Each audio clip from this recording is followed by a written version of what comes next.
श्री स्वामी समर्थ.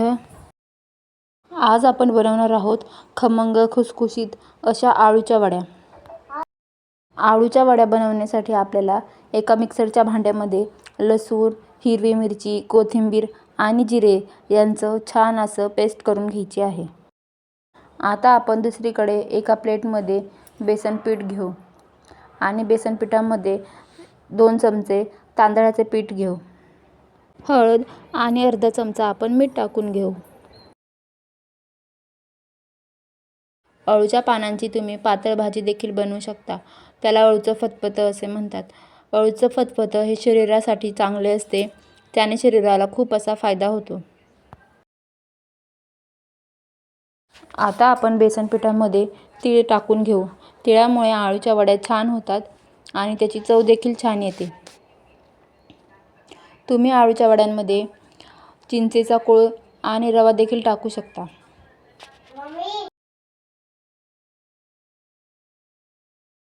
आता आपण आपल्या बेसन पिठामध्ये हिरव्या मिरचीची केलेली पेस्ट टाकू.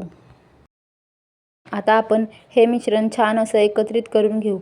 हे मिश्रण आपल्याला हातानेच मिक्स करून घ्यायचे आहे. त्यामुळे बेसन पिठाची कुठेही गुठळी राहणार नाही. गरजेचे असल्यास आपण बेसन पिठामध्ये पाणी ओतून घेऊ. आपल्याला बेसन पिठाचे हे मिश्रण जास्त पातळही करायचे नाही आणि जास्त घट्टही करायचे नाही. आपल्या पानांना व्यवस्थित बेसन पीठ हे चिटकेल अशा पद्धतीने आपल्याला बेसन पीठ करायचे आहे. आता आपले बेसन पीठ छान मिक्स झाले आहे. तसेच आपण दुसरीकडे एका पोळपाटावर धुवून घेतलेले आळूचे पानं घेऊ आणि लाटण्याच्या सहाय्याने त्या आळूच्या पानांच्या शिरा मोडून घेऊ.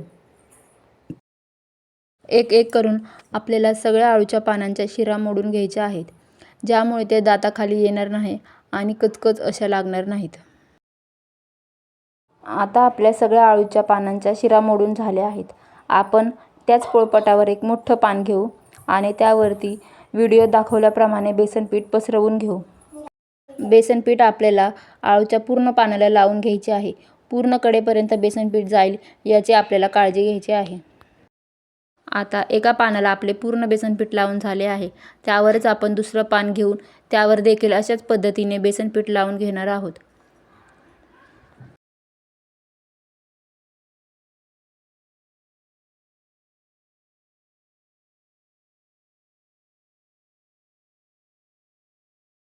आता आपल्या दुसऱ्या पानाला देखील बेसन पीठ लावून झाले आहे.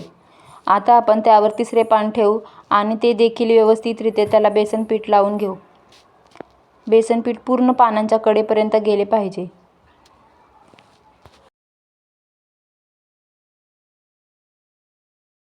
आता आपले तिसऱ्या पानाला देखील बेसन पीठ लावून होत आले आहे.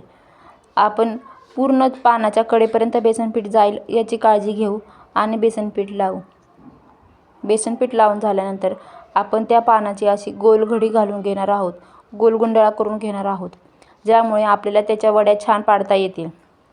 मी इथे कुकरच्या भांड्यामध्ये सगळ्या वड्या ठेवून दिल्या आहेत आणि त्या कुकरमध्ये वाफवून घेतल्या आहेत. तुम्ही चाळणीवर देखील वाफवून घेऊ शकता. वड्या आपल्याला 10 मिनिट वाफवून घ्यायच्या आहेत.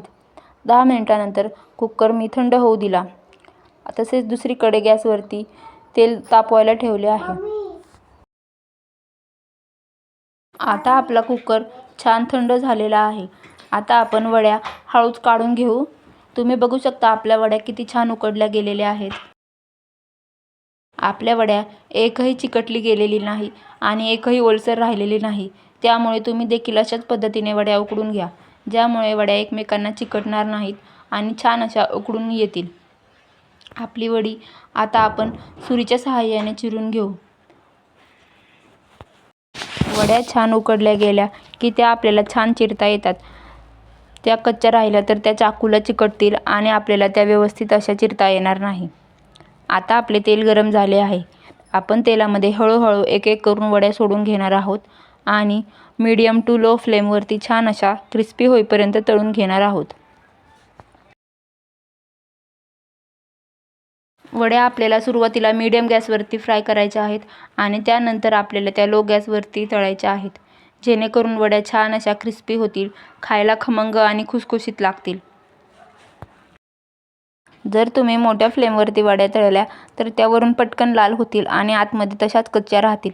त्यामुळे लो टू मीडियम फ्लेमवरती वड्या तळा, जेणेकरून त्या आतपर्यंत पूर्णपणे शिजल्या जातील आणि वरतून देखील छान खमंग खुसखुशीत होतील. आता आपल्या वड्या छान तळल्या गेल्या आहेत. आपण त्या एक एक करून प्लेटमध्ये काढून घेऊ.